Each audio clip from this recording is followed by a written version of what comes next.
Hey kids, howdy, and welcome once again to Conscious Embodiment, Astrology, and Dreams with Dr. Michael Lennox. It is March 16th, which is right smack dab in the middle of the month and almost done with the eclipse lunar cycle, which is probably the best news I could give. And also, guess what, Zoe? Mercury retrograde's over? Yes! Okay. Oh, wow. Yes. You would guess that, but you did, yes. Not till Friday. Which not only does that mean, like, he's going retrograde on Friday, but as I'll talk more about it, it doesn't mean that he's, like, slowing down. Okay. Which sucks. All right. But first, let's get to this. Like, I don't have any announcements at the moment. My next class, it starts in a few weeks, is Finding Your Voice. It's one of my favorite classes to teach because if you are at a place where you need to get a stronger relationship with how you express yourself, check out that class. Now, you told me you had a dream question because I would like to start answering dream questions at the top of the show a little bit. I'm going to be throwing more and more dream stuff in front of you guys because at the end of the year, my new book comes out. So, I have this announcement. If all you're near LA, today at 3 p.m. at Vromer's Bookstore in Pasadena, I'm doing a workshop called The Beginner's Guide to Dream Interpretation. Yeah, 3 p.m. It came from an old connection apropos of nothing, right? Not connected to that I'm in a dream year. It was just, hey, you remember me? We're doing a dream thing in the Pasadena Library. Would you do an event? And so, it's the first time ever that I'm teaching from this beginner's perspective. It's always been like, let's dive into the middle of the pool. So I'm very, very excited to begin a process of more talking about, more teaching, and more podcast dreaming. Because dreams. All right, go ahead. Sorry. Okay, so this dream question is emailed in by someone named Kayla, and she says, "Good morning.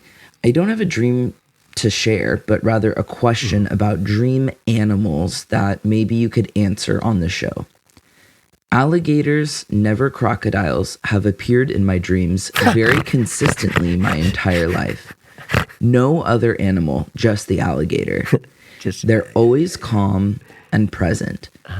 I'm never attacked or harmed, even if I'm in the body of water surrounded by them. I do work with animals, but only cats and dogs. And I've never... Alligator food. Yes. I don't work with the alligators. I prepare their food. And I've never had any kind of terrible memory with them. I do live in Florida, and they're just everywhere here. Anyways, but I've never had a fear about them. They have been present in my dreams my entire life. Do you have any insight on someone that has a specific dream animal? Thanks for your input."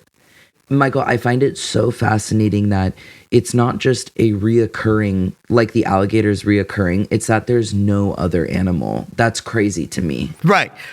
And that it occurs to her that there's a distinction and that the distinction feels important. Right. Not a crocodile. And I think it feels important because the unconscious is pushing her to hear from me about this because for whatever reason, there's some importance here. So the fact that she's been around alligators her whole life is not germane. There are millions and millions of people who live in Florida. They're not all dreaming of gentle relationships with alligators, right? So even, her sort of draw towards animals doesn't explain the way alligators are present because they are so present and in this sort of side, right there, kind of gentle way, then we know that this medicine is hers. So one thing that happens a lot in medicine dreams with animals is that people are terrified of the animal and it's still a medicine dream. And the fear is just part of the process of accepting the inner energy, right? Is you're afraid of your own power first, and hopefully you make friends with it. What I think is interesting about it being the one and never the other is because alligators, compared to crocodiles, are much lighter, more invitation to get into the murk, mean, both would be interpreted as the dangers that lurk just below the emotional unconscious. Right? Oh yeah, they live they're in right swampy. under the top. They're on the top, but not out of the water. And you can see a tiny bit of them, but mostly they're hidden. And they both animals attack fast. Right. Okay. So they both have that meaning of the value of, well, I'll say it this way, of not being afraid of the murky monsters that live in your unconscious that are right there at the surface, because they're your victory. Yeah. Like you make friends with those and watch your life explode into fabulousness. And crocodiles, much more shadowy. First of all, if you're a Westerner, and I'm a Westerner, so most of my audience lives in the West, but crocodiles aren't. They're in like Africa and Asia, places south, probably Australia. Alligators are from the United States. I mean, other places too, but like, this is not about like global conflict and hating other races and countries, kids. It's about this is her archetypes. Lifelong alligator dream. That's right. So the United States then is, our consciousness as, dwellers, and foreign places on the other side of the globe as, prescient in a dream is foreign, different, shadow. They're much more aggressive, and you find them in salt water as well as fresh water, right? So even that has crocodiles as more like, dangerous, ubiquitous. They can be anywhere, freshwater, saltwater. So alligators being freshwater and preferring things like swamps, like all water is emotion or the emotional consciousness, but freshwater is different than seawater. And so swampy water and lakes and rivers where they're, at the shorelines is about visibility of the danger as opposed to lurking in the dark.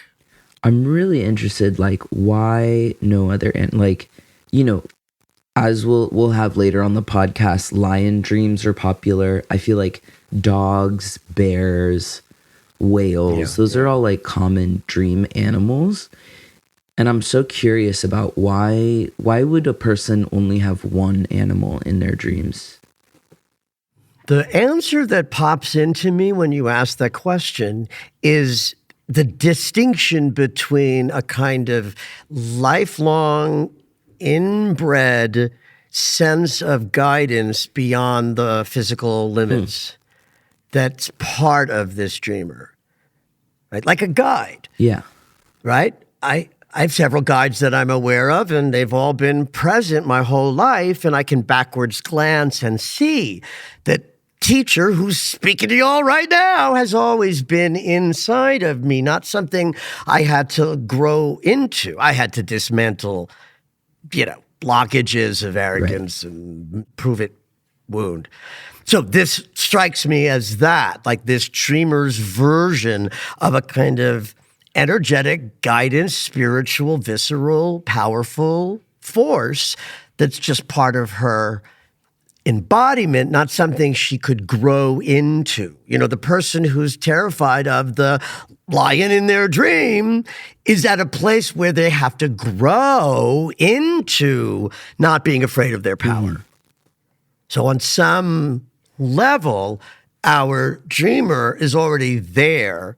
And what I would, if she were a called-in dreamer and she was sharing a specific dream, I might be asking her questions like, how do you relate to the things you didn't know until there's a kind of a darker emotional crisis, either in you, as you, through you, or that you have to, muddle through with others. Because that's what Alligator can do successfully. It can be up in conscious awareness. It can be hidden, where it learns things about the below, and then it feeds itself on the sort of innocent thoughts of you that are ready to be let go of or transformed or discarded for something new. She doesn't need any other help from the animal medicine world if she's got her fabulous pet alligator that follows her around.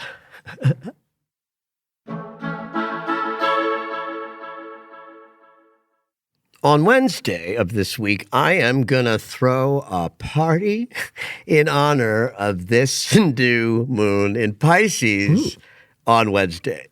It is the end of so much difficulty of the last few months. It doesn't mean the difficulty of life is over, but there is a way in which we've been battling with ourselves since October. And then, plopped ourselves into an eclipse season. It's always transformational and disruptive. So this new moon ends eclipse lunar cycle. While it'll take 2 days for Mercury to turn around, it ends the Mercury retrograde portion, the backward portion in Pisces. And this is the first sort of moment that we enter a new lunar cycle with the personal planets all beginning to spread wide. Like Venus is already 15 degrees into Aries, so she's like trekking out in front. Mercury and Mars are like right next to each other. They just having met up a little bit ago, but Mars is going forward way behind Venus and Mercury's going backwards, so he's going to lag behind. 30 plus years of being an astrologer, I've never seen anything like this. The spread? Where they always gather, and we call it splash and gather. The planets splash, they gather, they splash, they gather. When my nephew was like a little boy, I used to I'd open my solar fire and I just hit the time to move slowly forward. And he would just get lost in the spiral like it was a hypnotic wheel, So what's beautiful about doing that, like why it was hypnotic, is because there's these colorful symbols that are moving and they splash around and then they gather up. They splash, like breathing, like breath. So a gather is not unusual, but a gather that includes all of the personal planets and set up in just the right way in terms of Mercury's retrograde to keep them together for that many months. And then the last sort of full gather was eclipse season. Like that's 12 out of 10 astrology. And in some ways, something that I don't know that I could have really accurately described in advance. I mean, the minute it started happening, I began to describe it. And, day by day, I describe more of it, for my daily Astrology subscribers in great detail. And then the videos every day, I discovered it as it was happening. But if you have been feeling, the social media comments are just so, expressive of this. So if you've been feeling like you had just been through it, I'm not promising that this is the new moon and the lunar cycle that's going to solve all your fucking problem. But it is a very different threshold of before and after.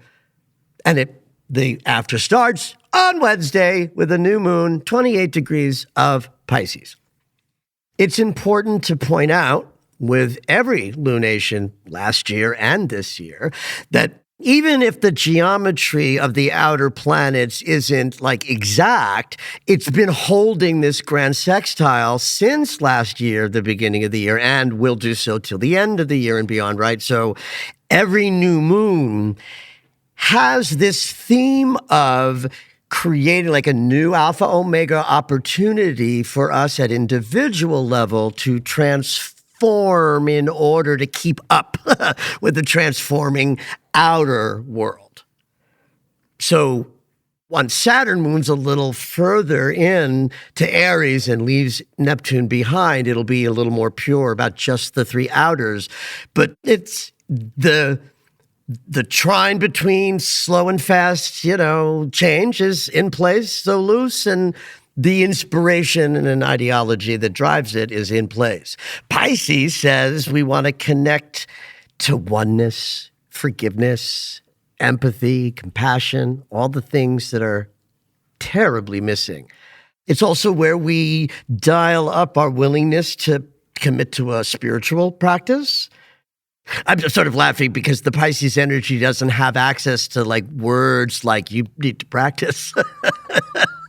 Right? So it's not like a Capricorn new moon where it's like goal to practice. It's kind of like I'm throwing you in some deep water. If you know how to hold your breath well and, quietly move up, you're going to be fine. And if you don't, you're going to drown. Right.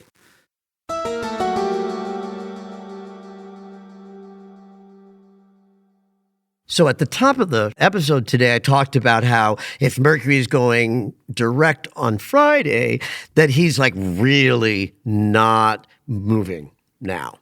So he's at 8 degrees of Pisces, and he will be at 8 degrees of Pisces when he turns around on Friday, right? He won't move but a handful of minutes. And so the challenge of that is going to be, yes, more Mercury shenanigans this week than perhaps earlier. Great. I always get kicked in the ass by Mercury retrogrades because I'm so Mercury forward, right? I have a lot of rulership in my chart, and Mercury is in Virgo, and in the 9th house of like high thought. So, and because I run a business on the internet, so I think the week, meaning I didn't finish that thought, because I can see what like connectivity and digital communication is like. It's people who don't think that Mercury retrograde is a thing should just be sitting next to me for a week, 4 days before and like 4 days after, and just watch me voice text. Right. Talk to text. Because in the 4 days before, it'll be like, okay, yes. And then the day after be like, pulling words out of like, I don't know where, as well as everything else. The value of this for us in terms of the new moon is that Mercury is exactly conjunct with the north node of the moon. This has actually been in place for a while. Last week as Mercury was inching towards the 8-degree point, that was as, far back as the end of last week. So it means we'll just say from like the weekend behind us through Friday, our minds and perceptions connected to deeper places in our sort of thinking and unconscious mind is completely aligned with where the collective is going, what's happening next. Intentions we set then in this Pisces new moon, which is already designed to go deeply into the unconscious and set its like roots there. So one might say intentions set in a Pisces new moon have the potential for, getting more rooted into what's possible if you can keep your mind clear enough on Wednesday when you're like doing your little rituals and writing down intentions. So the conjunction with Mercury backwards is like our psyche opening its arms and saying, jump, I got you. I'm all the way down at the bottom and you're not going to fall. And then 2 days later, Mercury turns around and goes direct at 7:46 a.m. Friday morning, Pacific Daylight Time, but who's counting? And then that has a kind of an energetic and archetypal impact of whatever it is we've been thinking about for the last week in deep places. Some of the thoughts we might not even be aware of will start to sort of guide us as we move forward through the rest of the year.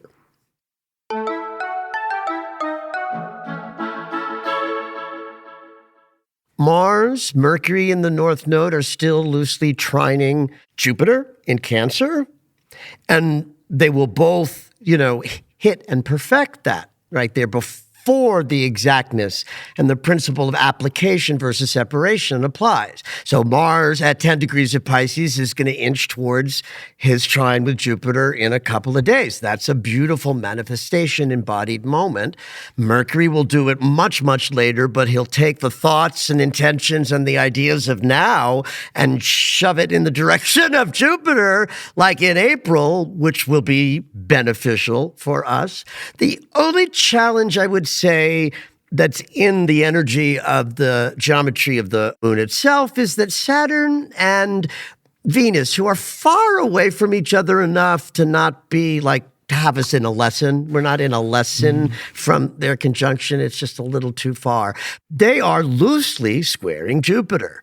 So Venus will hit the perfection of this square in a handful of days. So, there's no such thing as a Jupiter, poor, bad, or unfortunate Jupiter transit, but a square is conflict. With Venus, it could be about like over wanting and over desiring stuff and sort of overshooting with like taking impulsive action because you feel it. Venus is not happy in Aries, and one of the challenges where you might find yourself taking action because you feel it, but you burn in the choice you make. So how I would sort of then relanguage this for new moon consciousness, it would be to intend, this is great. This goes back to the mantra of move by feel. It's interesting because Venus is how we feel. Right. But she's fired up, right? I can make a connection between Venus being fired up and what's been like revealed in the last little bit about, Epstein files and Donald Trump's behaviors. So, right, we're fired up, but we don't want to move from there. We don't want to act from our rage, from our fire, from our declarations that the world is bad. Even if you feel that, we are wanting to set intentions to be moving by feel at a very different level, the way we feel when we trust that we don't know what's going to happen, but that there's always a part of us that does. And that part of us, the unknowing part that knows where we're going, it's in the body. It's not in the mind. And it happens one day at a time, not thinking about the future. So living in that kind of grace, whatever you think that might mean for you, take some time to write about that. Pisces is not a writing kind of new moon, but we want to write because that's the only way we get data out of the deep waters, right? At the south node, where we're moving away from, is in Virgo Mercury sign. So pick out a pen, pencil, and write about what would it be in your life and your environment if you were moving, guided always, and could stop and release impulses that come from fear. So do your little journaling on that, set some intentions, and then take a bath. Water moon's like water, so take a bath and have at it. So as you can see, it's not really a slim week. It's just not kooky like what we're coming right out of. And one last little thing I'll say about the new moon on Wednesday is that all of the lunations from October to the last one had way more backdrop, big geometry. This new moon has very, very little. And the biggest one, the strongest, is that trine from Mercury, Mars, and the North Node to Jupiter. That's a very different new moon than any since the new moon in Libra. Still at 28 degrees because the Saros cycle is moving backwards very slowly. That's going to make this, new moon this week and this lunar cycle a little bit gentler. Early in the morning on Friday is also our equinox. So we'll wake up on the equinox with Mercury retrograde. The sun will move into Aries at 7:46 a.m. Pacific Daylight Time on Friday, and then 12:33 p.m. Pacific Time, like lunchtime, Mercury will turn around. If you could plan a ritual or a celebration for the mandala, somewhere between like 12 and 1 Pacific, I just thought of that. I'm writing it in my calendar, right? Because we'll sort of start a kind of consideration of your wholeness. Like that's what we do at the equinoxes. Like if the solar system is showing us that the light and the dark are ultimately in balance and we can feel it, see it, know it. Only at the equinoxes. It's the only time. Once we're in solstice land, we have to stretch to find the other color. But here in the equinoxes, it's nice and balanced, and it's the beginning of the cycle. It's the alpha omega, because Western astrology was built around agriculture, and so we start with the emergence of spring, where we reset where we are at 0 Aries. Not based on the stars around us, but on the made-up value we call 0 Aries. Yes, that's a made-up value. If you look up the sky, it won't be anywhere near Aries constellation because it does not apply, but the newspaper industry has confused you about that. Why we reset and why it doesn't matter what we call it is because we're starting at an actual physical thing that is happening between the Earth, the Moon, and the Sun. So you could call it 0 persnickety. I'm renaming Aries. I'm going to call it persnickety. It's like whatever. Yeah, and then the second sign will be Franklin, right? Because what we call it doesn't matter. We start when the Earth, Moon, and the Sun are saying, it's startup time.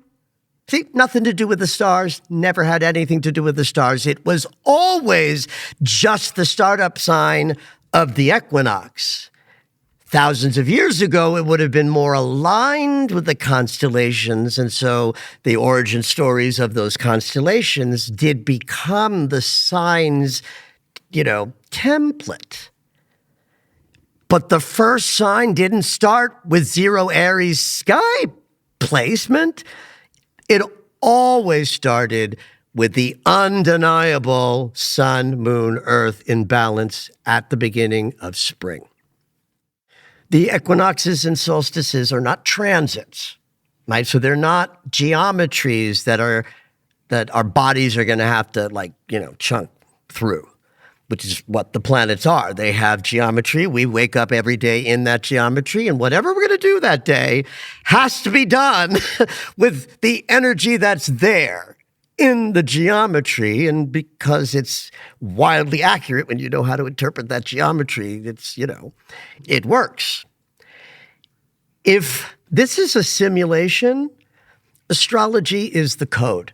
I wish I could remember who I first heard say that or saw or read that, because it's a new idea to me.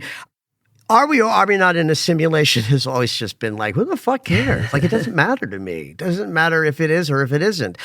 Until I realized that if I just leaned into the idea that it's a simulation, my messages, my language can be more powerful. Not because we're in a simulation and now I'm talking about it, because people can understand some of the mechanics of our humanness because they'll see it as a simulation. And everybody knows, not everybody, but people know today about digital technology and how things are coded and the idea of ones and zeros creating incredible digital form. That's exactly what we are. We're the ones and zeros of beings that live in another generation, that hold us, that shove ones and zeros at us to become us. So, in thinking about the vernal equinox, think of it as code. Now, I'm not a coder, so this isn't going to be accurate, right? I'm just going to pretend I know what I'm talking about, but it's a good image. What would you have to do first if you're establishing a world, right? If you were a game designer designing a game, you'd have to establish what holds that world, like the edges, the boundaries, the strength of what the world is. So to me, if I were coding the simulation of our consciousness, it would be sun, earth, moon, right? I would start with that. And then what we have is those moments of significance, the starting point, the quarter point, the next half point, and the third quarter point. We do it with the sun so that when you code in the rest of the shit, We, as humans responding to the code, use the sun and the earth's placements to do what? Survive. How? By feeding ourselves. That's how civilization started. So we owe that to early people looking up and making some sense of the mysteries up there, like when we could create communities large enough to be fed, people could specialize and look up. Those who first did started with the sun and the moon and said, okay, every year this happens, let's do this then. Every year the Nile floods, and so we owe a lot about agriculture to that community, blah, blah, blah. So this to me is what we want to embody at the equinox. It's abstract. It's about your sense of self that I think is best expressed creatively. That's why I always say, do a mandala. Not because mandalas are going to change your life, but I think it's more powerful to express the equinox with your imagination than with your intellect. And if the solar system is saying we are in balance between light and shadow, let's meet that and create imagery that reflects our understanding of our light and our shadow and what it would be expressed as if it were in complete and total balance.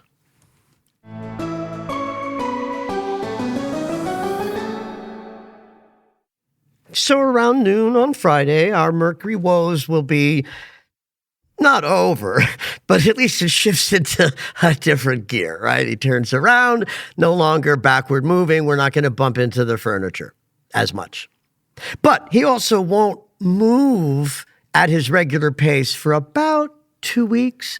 So for Friday, Saturday, Sunday, over the weekend, he's barely moving at all. But there's such an important thing that happens on Sunday that relates to Mercury turning around that I want to finish today's episode talking about Sunday, not Friday. You get it. Mercury's going direct. You can come to my party.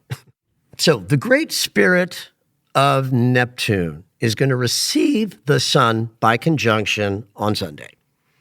Right? So sun moves into Aries on Friday, and by Sunday, he's gotten to like 1.5 degrees. That's where Neptune is right now. Every conjunction with Neptune for the rest of the year, certainly, is going to have this associated with it when I describe it, right? Because Neptune's been in his ruling sign since 2011. So that means we've had that long to deepen and expand all of our oneness, forgiveness, compassion, empathy, because the button that we receive that through is like hanging out where it's all open all the time, all Piscean yummy. With Neptune changing signs and moving into Aries, that's part of what's bringing the aggression and the war and the consciousness of destruction that is present, that we all have to acclimate to, whether we want to or not. The sun is our conscious awareness, so the sun conjunct Neptune puts those two together so that our awareness can sort of bathe in the yummy connected energy that Neptune always provides, even if now he's in a very different sign. See, like Neptune's not debilitated in Aries the way, say, Venus is. It's just a different energetic quality. But it's so vastly different in sensation from Pisces. All signs next to each other have a very dramatic shift in sensation, but none is more dramatic than Pisces to Aries. That's partly why we call it the birth canal. So for the next decade plus, how we relate to creative inspiration, spiritual connection, and like establishing a deeper sense of unity on the planet that could help lead to getting through war faster and closer to peace. So when that was happening in Pisces since 2011, the description would be like dreamy, watery, download, spend the day floating in meditation. My program, Solar Fire, has a phrase associated with that conjunction. Like my program has built-in, interpretations. It was one of the ways I learned 30 years ago. the finished masterpiece. I love that phrase. First of all, if it's a finished masterpiece, it means you've been working on it.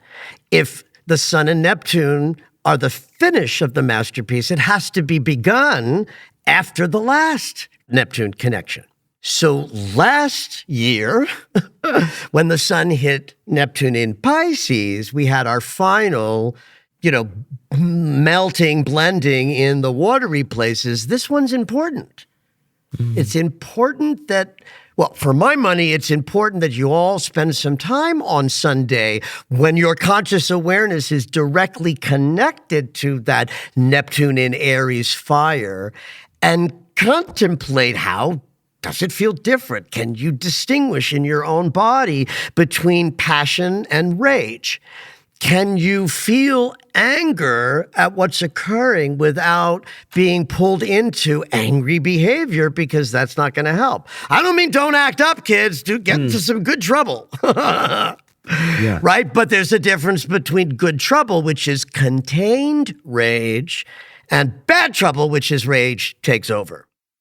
Now, the exact perfection of the conjunction between Mercury and the North Node, where Mercury has just turned around, is on Sunday. I mean, they've been fucking for a week, but they come on Sunday. Sorry for That's crazy. Outrageous example. But they've been hovering and they've been hanging out, which means for us, we've been in future from a deeper place. The fact that Sun and Neptune are conjunct at the exact moment that Mercury and the North Node are conjunct with him direct, that's not random. That's part of the unfolding plan where this lunar cycle, with an emphasis on when it gets first kicked off, is really all about what I've been saying just now. It's about setting intentions to be able to be operating in this new world that's at war with a sense of where you want to match that fiery energy while maintaining a powerful connection to love, compassion, empathy, and forgiveness in your voice. Now, that doesn't mean you have to be loving to other people in unloving circumstances unless that is your natural way. And if it is, we need you out there helping peace and calm with your voice.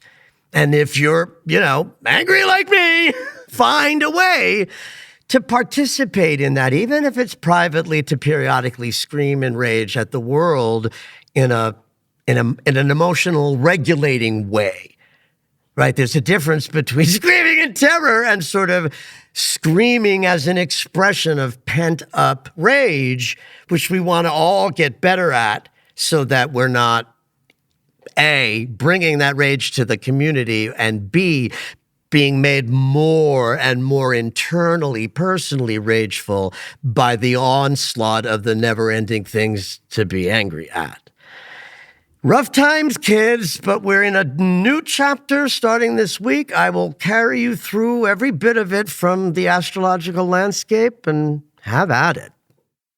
Did you know that Michael has a daily astro alert? If you enjoy hearing the weekly astrology, you might like knowing more about each day. When you subscribe for the daily astro alerts, you'll get an in-depth explanation of the day's astrology sent right to your email. Subscriptions are only $10 a month, or you can purchase the yearly subscription at the reduced price of $100. To subscribe, head over to michaellennox.com.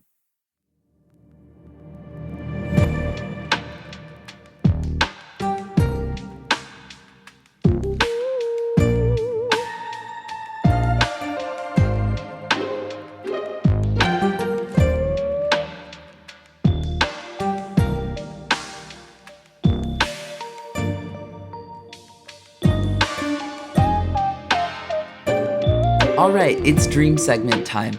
Every week, Dr. Michael will interpret dreams that are sent in via email or take a live caller. If If you would like your dream interpreted on the podcast, you can go ahead and email us at dreams@michaellennox.com. Hopefully your dream will make it onto the show.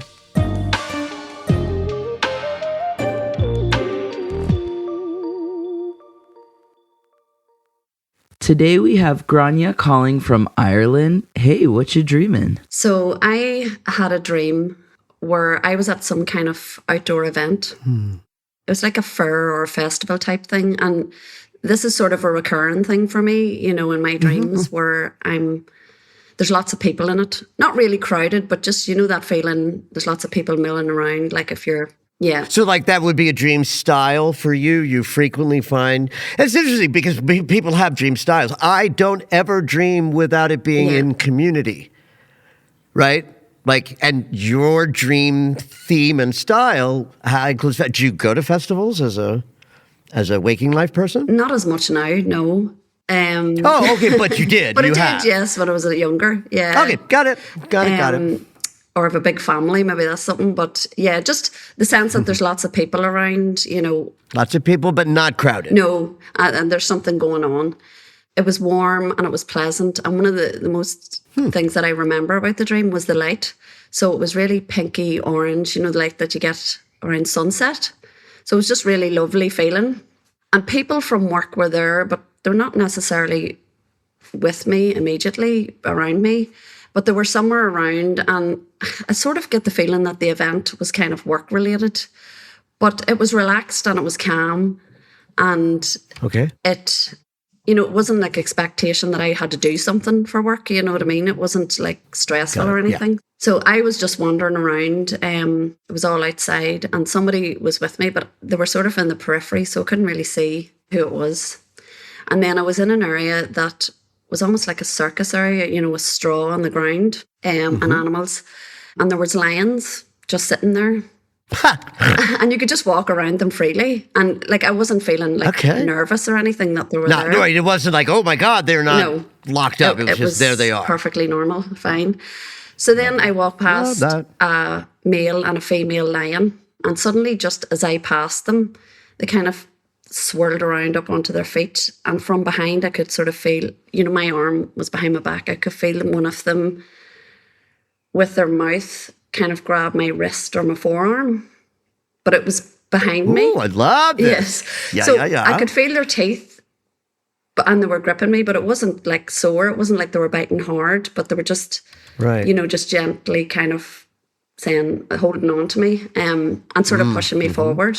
And I think it was the female lion because I could sort of see the male lion walking beside me, just to the side of me, to the left. So, and everybody was sort of like in a very hushed kind of panic. Like nobody started screaming or panicking, but there was a sort of tension, or, you know. So it was almost like they weren't trying to provoke it to get any worse or set them off. So I just remember trying to just stay calm and kind of go where the lion was pushing me. And I remember the feeling that if I just stayed calm, like, and went with the lion, it would all be okay. And then the idea that somebody was like trying to find my manager to tell him what was going on and, you know, tell him what was happening, I think. And then he appeared and either he said or somebody said, they think that she belongs to them. And then they think she belongs to them. They think she belongs to them. The lions, so they, meaning the lion. Someone said, the manager or someone said the lions belong think to them. You belong to the lions. And then I woke up. God. So I don't know whether, yes. And then you woke up. That's what you woke up with. Jesus fucking Christ, Garnier. So, am I losing my mind? But did we have lions recently? No, I'll tell you why. I just woke up and I was like, I have to send this in. Because I remember a dream that you interpreted that somebody put their head in a lion's mouth. Yes. I remembered that. Okay. The lions is like floating around when I hear this dream, like as a synchronicity from elsewhere. I love this dream. And I'm just going to start with the end, which is, this is an initiation. I wouldn't say that the message isn't that you belong to them. I would say you belong with them. And this is a moment of profound initiation, right? So it's like, hyperbolic and dramatic, and I'll say, oh my God, this is the most important dream I've ever heard. But I want to be really clear with you that in the way that certain dreams would be marked as like in another bucket, where that bucket is powerful and important dreams, this is one of those bucket dreams. It's not like a random casual, I'll call the podcast and share a dream, because it's when a dream is so literally telling a very specific, simple story, it's more, I'm going to say, soulful, right? When we're getting messages from the dream, but also processing chaotic thought, then the dreams are way more chaotic, and they include diversions that's why I say to people, just tell me the story of the dream.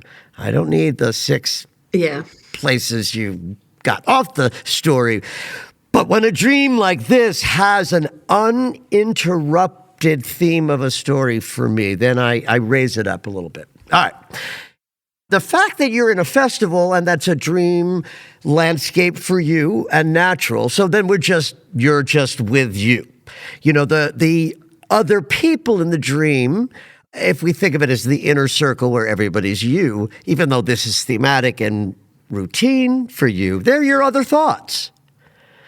They are other aspects of your consciousness that are available and knowable by you, though not necessarily engaged at any given moment, right? You're in the witness engaged thought in the dream, but your consciousness is there, spread out, including whatever your work consciousness is, whatever you think about your job, specifically, or even just the idea of being a productive person as opposed to a relaxing and creative part of you.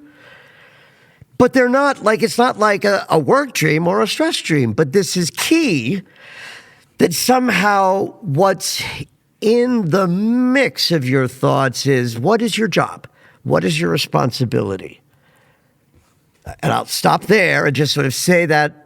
Go on. Did that spark something you wanted to share with me? Well, my job is I work in a creative learning centre. So I work with kids and teachers, doing workshops in school and doing lots of creative stuff. So you hold space for the creativity of others. Okay. So if I take that and I feather it into this idea that work people are there, and it's a work event, but it's not grabbing your focus, then it's not about the job literally. It's about your understanding of what it is to be responsible for holding creativity for, I'll say, aspects of you that are sort of like not quite yet realized creative elements of you, right? I'm just being very loose with, the theme I'm trying to get you, but you understand what I'm sort of conveying, that it's about that theme. It's about what am I responsible for, but not in Australia. Okay. I love this person who's with you that you don't know, because that figure could be any number of things. It could be the integrating part of your soul that you don't know, that's a masculine energy that is just sort of saying periodically, hey, move in this direction and we'll be more integrated. Jung would call this the animus and anima. I'm trying to get away from using his terminology because it's just so patriarchal and sexist. But we do have these integrating opposite sensibilities that help us. And one way we know it's there is we don't know who the figure is. Okay. We don't know the person, or in this case, they're just there. I love that it's this beautiful pinky sky, because that's the in-between places. It's the numinous limerence between one state and another going toward the dark, which means it's not really a shadow dream exactly, but it's definitely about going into feminine creativity, not masculine new day. right? Sunrise would be about the yummy, Yes. subtle colors of getting ready to start, to rise. This is about the beautiful colors as you're getting ready to know more about yourself from a feminine, deeper, unconscious place. All right. The straw on the ground and circus energy, that's important because it's a world apart from the initial environment of the dream, and it's where something happens, so we know ipso facto by what happens when you get to this place that crossing into a straw-covered floor drop, why are circus with animal areas covered with straw? Well, first of all, it was cheap. But it provided protection, absorbency, softness, so that if an animal fell or a person got, there'd be some softness. When the animal pees, the toxicity is absorbed easily and can be cheaply traded out for clean, right? You get that the straw has a lot of value for something that's going to happen that, air quotes, might be dangerous, right? So clearly, straw is not going to protect you from a lion eating you, but it's a symbol. It's a symbol, and it felt important to me. And the lion's just sitting there, Grenier, they're available. The medicine of that power is right there. So that's that's information about your readiness to embrace the medicine of matriarchal pack, a sense of being connected to others as you rise up in your power. Lion is the king of the jungle. They are daytime creatures, so they represent power, leadership, and strength that is visible, not hidden, creative, and poetic or neurotic, but like who someone could be in the light of day. So the coming at you and the grabbing you from your arm is about leading you in a direction, or pushing you, as you said. But how you described the mouth, that's how lions and many other animals hold and correct their children. Yeah, that's what it Right? came to mind, where the cat lifts the kitten, that kind of thing. Yeah. That's right. Yes. And cats do that. They lift a lot. Dogs do this too. I'm not a cat person. I'm a dog person. So I'm aware of watching, when dogs correct each other using their mouth, right? Not the gentle puppy. When they correct each other, it is not dangerous, but the teeth can be felt. Same thing with picking up. It's like, I'll pick you up, but don't forget, the claws the teeth that are in there as well. So it's a real beautiful expression of having power that you do not have to use to move forward more powerfully. Like it's being gently led or pushed. So I love that it's the female lion that's doing it because lions are matriarchal.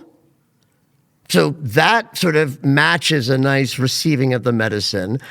And the idea that the female is sort of leading you and the male is walking by your side, that's the way it's supposed to be. The patriarchy created this vision of men walk first and the women trail behind.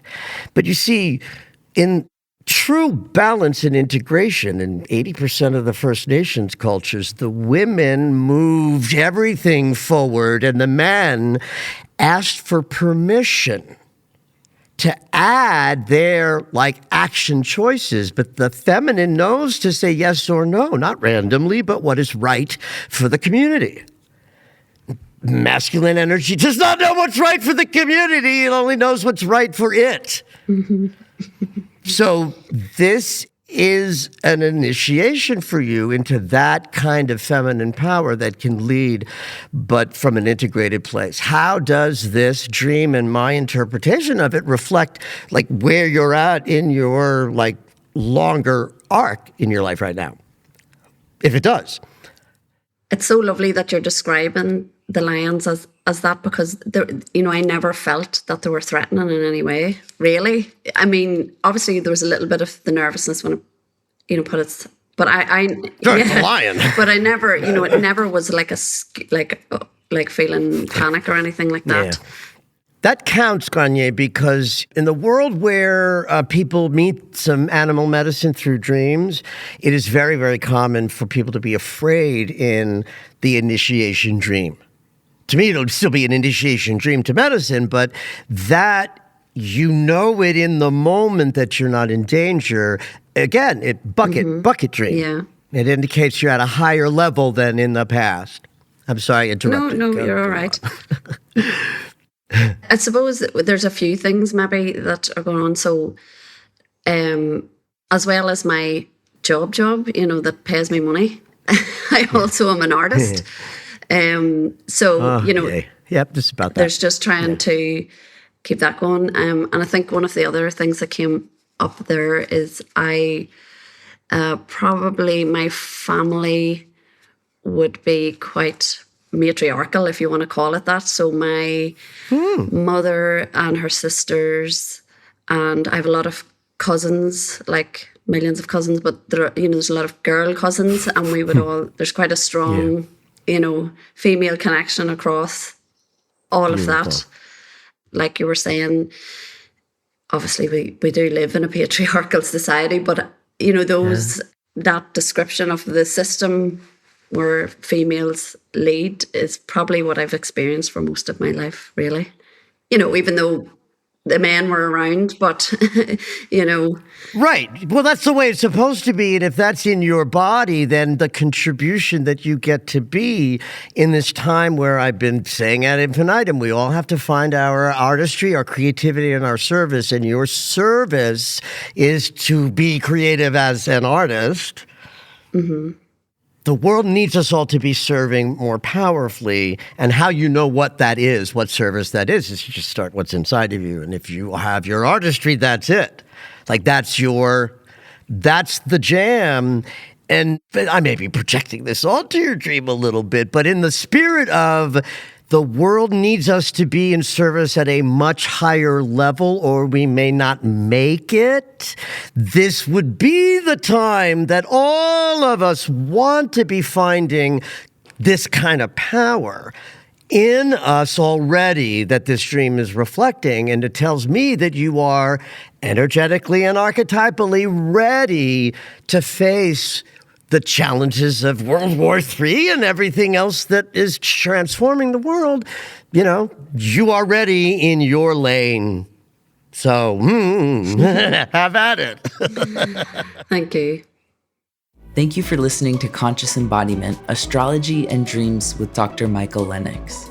You can find us on Apple Music, the iHeartRadio app, and anywhere you find your favorite shows. Head on over to michaellennox.com for information on astrology readings, the daily Astro Alert subscription, upcoming classes, and to join the mailing list.